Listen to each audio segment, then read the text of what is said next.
Double Maharashtra Kesari Chandrahar पाटलांचा अखेर ठरलंय। चंद्रहार पाटील उद्या शिंदेंच्या शिवसेनेमध्ये प्रवेश करणार आहेत। उद्या संध्याकाळी 5 वाजता ठाण्यातल्या नेहरू नगर परिसरात उपमुख्यमंत्री एकनाथ शिंदे आणि खासदार श्रीकांत शिंदेंच्या उपस्थितीमध्ये त्यांचा शिवसेनेत प्रवेश पार पडणार आहे। यावेळेला चंद्रहार पाटलांकडून जोरदार शक्तीप्रदर्शन केलं जाणार आहे। दरम्यान शिंदेंकडून चंद्रहार पाटलांना मोठी जबाबदारी दिली जाणार असल्याची माहितीही आता समोर येते आहे।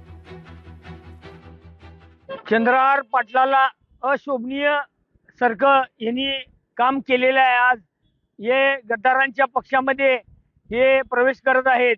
आम्ही यांच्यासाठी रक्ताचं पाणी करून उद्धव ठाकरे साहेबांचा आदेश मानून आम्ही खासदारकीला घरोघरी जाऊन आम्ही स्वतः या ठिकाणी राबलो।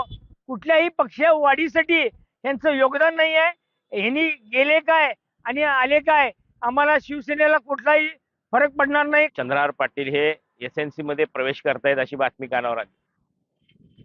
आज 1 वर्ष 3 दिवस झाले लोकसभा निवडणूक होऊन। 1 वर्षामध्ये शिवसेना वाढीसाठी यांचं कुठलं योगदान नाही। 1 वर्षामध्ये शिवसेनेचा पक्षाच्या कुठल्याही कार्यक्रमाला यांची उपस्थिती नाही। जे काही संपर्क ते मुंबईतल्या नेत्यांशी ठेवून होते त्याच्या पलीकडे यांचा शिवसेनेचा संबंध नव्हता। शिवसेनेची शाखा, शिवसैनिक आणि शिवसेना पक्षाची भूमिका या बाबतीत जिल्ह्यातल्या कुठल्याही तालुक्यात जाऊन त्यांनी स्वतंत्र एक भूमिका त्या तालुक्यातल्या आंदोलनांच्या बाबतीत, प्रश्नांच्या बाबतीत घेतलेली नाही। त्यामुळं शिवसेनेत ते असले काय आणि नसले काय शिवसेनेला कुठलाही फरक पडत नाही।